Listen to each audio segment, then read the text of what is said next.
Hello again, hope everyone's doing well. Today's video is going to be a breakdown on Select Optimum 2022, which is Select's newest, very exciting release for this year. This is the more standard set of the year with, the draft pick signatures, the many inserts, and it's around that $300 price point. So this video, to start off, I'll be going through the more important points, I think, of the release, and then I'll be going into a more in-depth card-by-card analysis, and then I'll be looking at more of the investment stuff at the end, which shouldn't take a whole lot of time. But for the most important stuff in this release for me, firstly, the fact that it's a second release of Optimum. I don't mind this. I know some people think it's a bit lazy by Select that they redo the cards from the previous year, but I think especially if the first release was a success, it's not actually a bad thing to just re-release it and change the players on certain cards and make some changes like they have in this set with Footy's Finest and new sets like Futures. So that's number one. I don't think that's a huge issue. Number two, how many boxes did they produce? They produced 8,400 boxes of this set, which is exactly the same as Optimum 2021. I think this is a great move because you don't want to be increasing that production too much, especially in this period of economic instability. You don't want to be flooding the market with new product so that it devalues this product and the previous ones that have come before it. So I definitely think it's a good move and a very unselfish move by Select. They very well could have produced 15,000 boxes and I'm sure they all would have sold, but to keep it the same, that's great news. On the price as well, it's gone up $10 from last year. It was $315 last year. This year it's $325.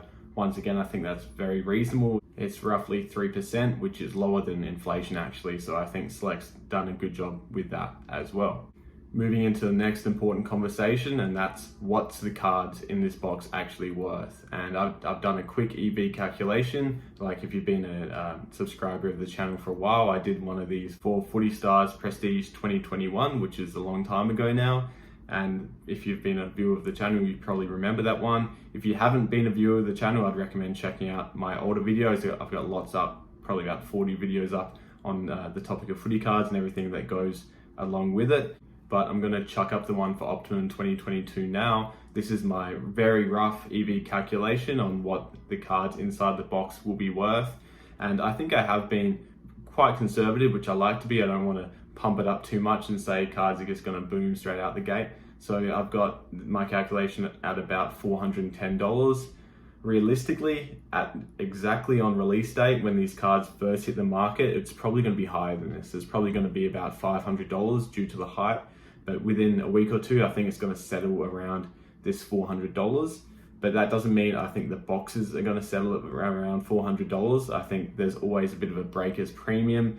The gambler's, premium on top of what the card's actually worth. So I think that's gonna add a bit, and the boxes will most likely settle around $500 to $600 in my opinion. The role of breakers in the AFL hobby and actually all card hobbies in the last year has really skyrocketed. So I think with the breakers wanting to get their hands on the product, this will also serve to drive prices up a bit.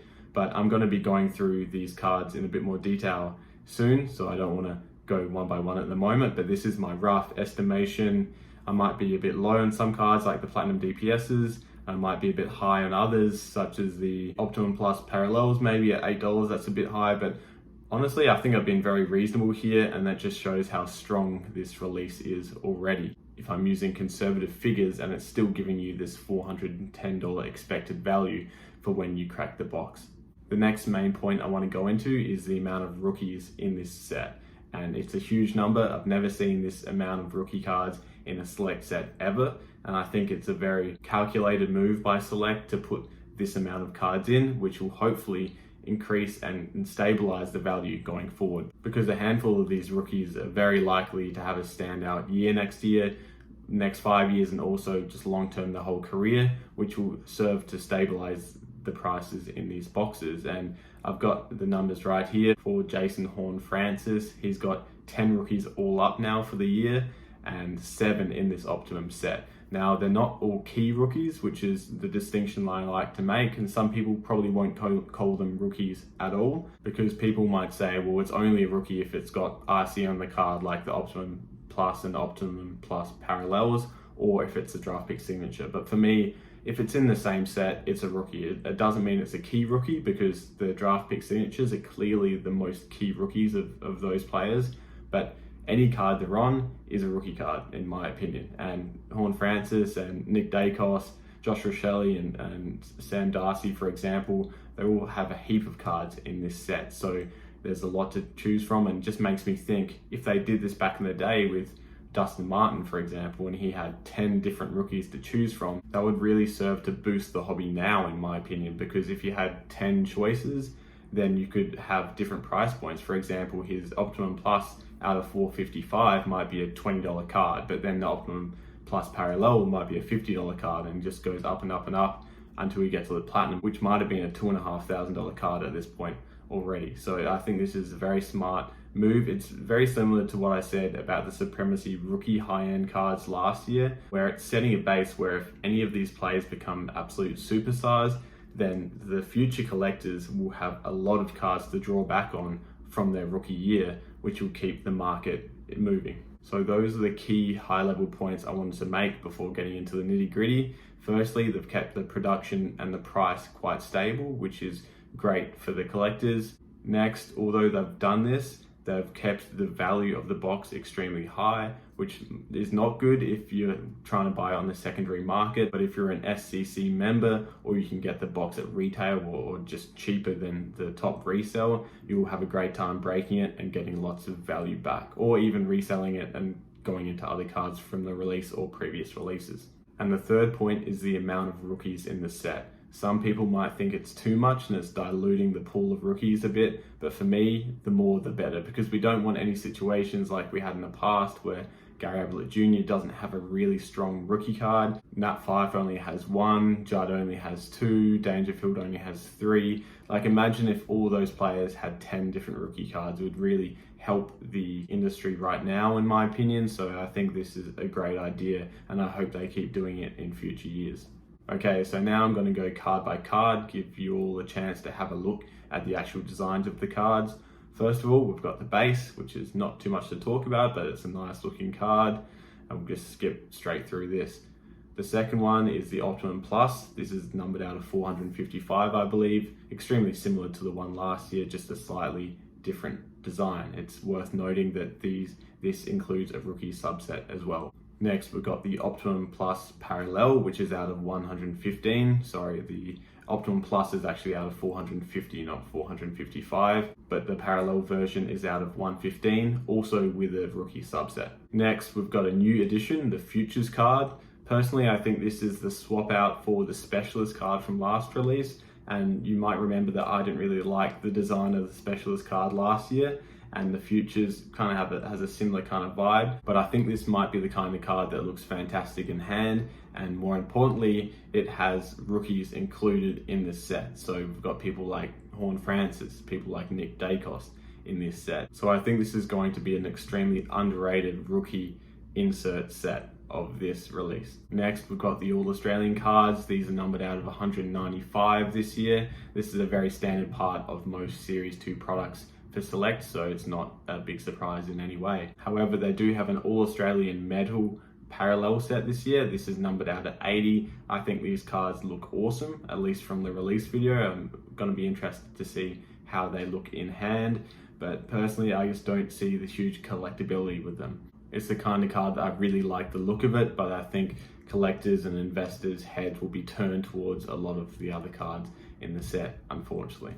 Moving on to the draft pick signatures, once again, they've got the 3 tiers. Firstly, the copper out of 170, then they've got the gold out of 85, and the platinum out of 40. This is just a must include, I think. It's actually funny, Select took this out in 2015, I believe, the draft pick signature subset, until about 2017. And I think that was just a monster mistake, and I hope and I think they'll never do it again.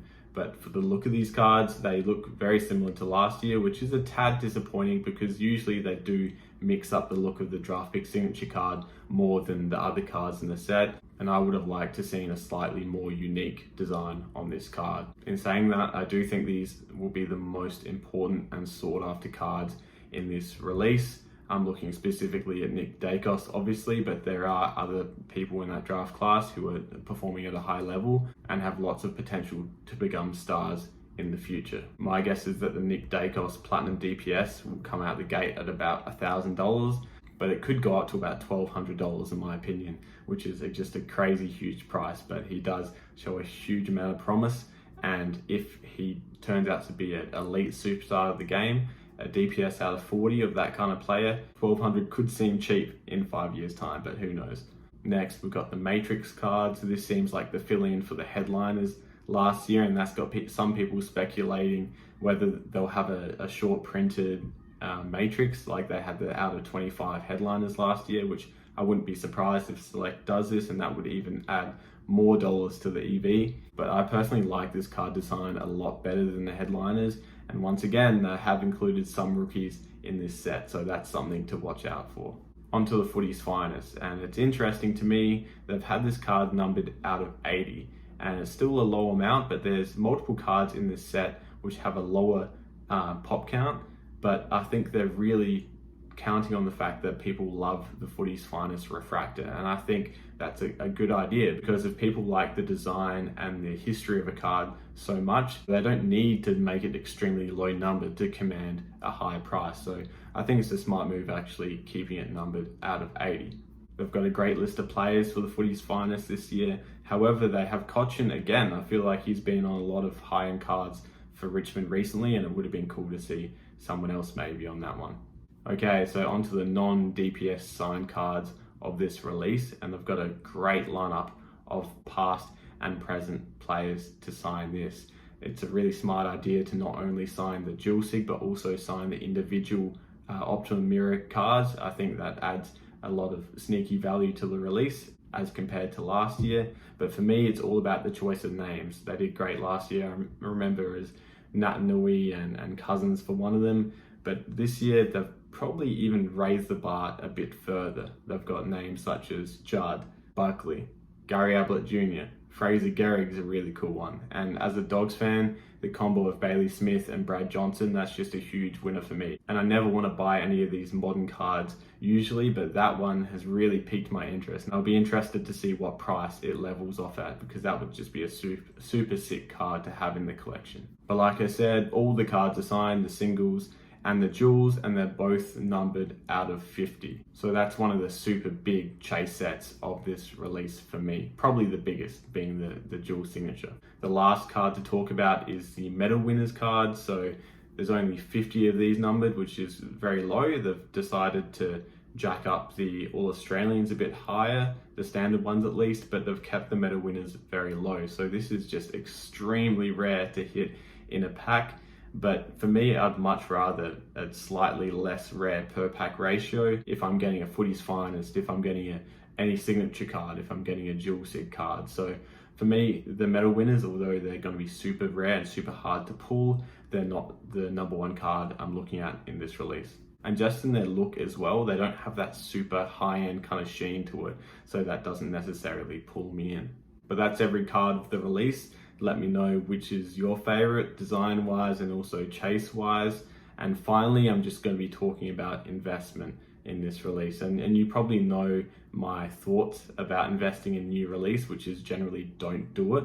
And the general advice is if you want to make money, what you do is try and get the box for retail and then either sell the box immediately or crack it and then sell the cards immediately. And that's pretty much my advice again here if you're looking to make money.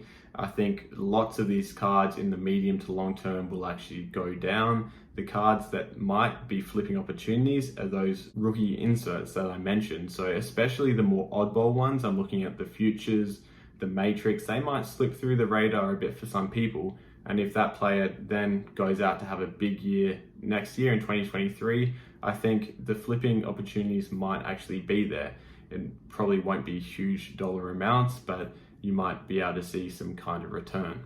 And these opportunities are a bit more attractive to me because you're getting in at a lower price point as well. You won't be having to pay $500, $600, $700 on a platinum draft pick just to get some skin in the game with these new rookies.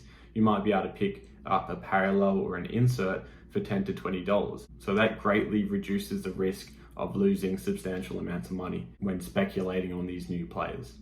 The box overall, like I said, I think it's going to get to about $500-600. Do I think it's going to push past this? Probably not. $500-600 will probably be the ceiling. It might trickle a bit higher to like $650 in the coming years, but I really don't think it's worth holding on to it long term. Now, if you're looking to invest in sealed boxes, I'd take the money from this release and then plop it in one of the old releases that I usually talk about on this channel. But that's pretty much all I've got to say this video. I hope you enjoyed it, and please check out my other videos if you're new to the channel, and I will see you next time. Cheers.